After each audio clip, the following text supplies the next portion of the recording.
Goeiemôre, dit is donderdag die 29ste Januarie. Vanoggend lees ons saam Matteus 6 vers 24.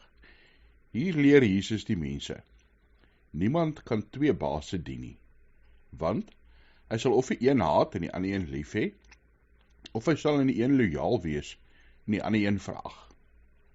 Julle kan nie God en Mammon dien nie.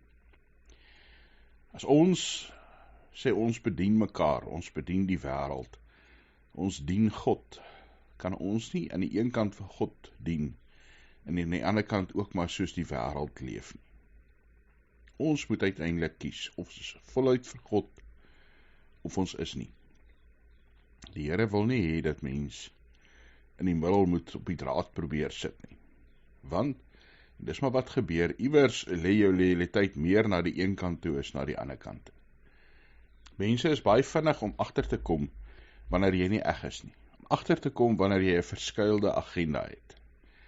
Ons kan nie God en die wêreld gelyktydig dien en lief hê nie.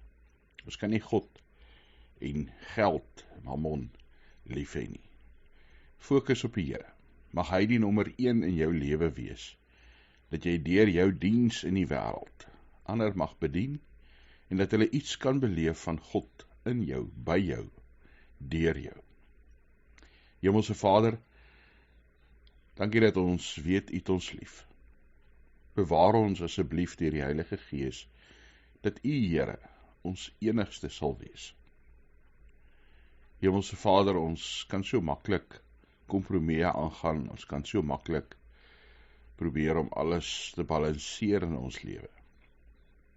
Mag ons nooit U probeer balanseer met die wêreld, met onsself, met ons eie sondige aard nie. Here, U het ons geroep om aan U te behoort.